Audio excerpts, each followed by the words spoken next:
রাজধানী ঢাকার উন্নয়নে চমৎকার সব পরিকল্পনা হয়, টাকাও ব্যয় হয় শত কোটি অঙ্কে। তবে এসব কিছুর দেখা মিলবে কেবলই সরকারি দপ্তরের ফাইলপত্রে, কিন্তু বাস্তবে মাত্র কয়েক ঘন্টার ভারী বৃষ্টিতে নগর ডুবে যায় নোংরা জলে। এ অবস্থা কেবল দুই একটি এলাকার নয়, বরং দুই সিটি কর্পোরেশন জুড়েই। তিলোত্তমা ঢাকা নগরীর দীর্ঘদিনের চেনা অসুখ, আর এই অসুখ সারাতে প্রতি বছর দুই সিটি কর্পোরেশনের যে উদ্যোগ, তা যেন শুধুই শুভঙ্করের ফাঁকি।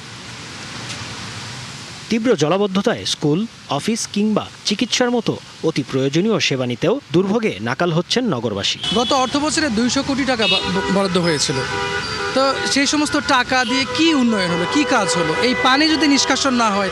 সরকার এত টাকা বাজেট করতেছে, তারা কাজ করতেছে, সবসময় দেখতেছি রাস্তার পাশে ড্রেন নির্মাণ করতেছে, তা আলটিমেটলি কোনো ফলাফল পাচ্ছি না আমরা। সিটি কর্পোরেশনের যারা আছে তাদেরকে এখানে দেখা উচিত যে এখানে কি ভোগান্তি হচ্ছে মানুষের।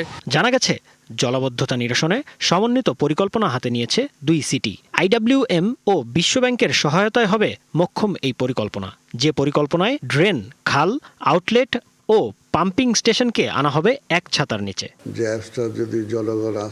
দক্ষিণ সিটির প্রশাসক জানালেন, পানি নিষ্কাশনে ঢাকার জলাধার পুনর্খনন, শীতলক্ষা ও বুড়িগঙ্গায় সংযোগ স্থাপন সহ বেশ কিছু কর্মপরিকল্পনা রয়েছে। তাৎক্ষণিকভাবে যেটা চেষ্টা করেছে যে কয়েকটা মোবাইল পাম্প সংগ্রহ করেছে।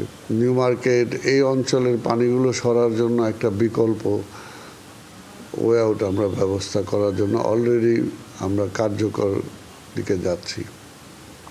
আরেকটা যেটা ওল্ড টাউনের যে পানিগুলো জমে থাকে, সেটার আরেকটা বিকল্প ব্যবস্থা করতে হবে, কারণ এখানে পুরনো ড্রেনেজ ব্যবস্থাগুলো একেবারে ধসে গেছে। প্রশাসনের উদ্যোগের পাশাপাশি জলাবদ্ধতার দুর্ভোগ কমাতে সবাইকে একসাথে কাজ করার আহ্বান তার।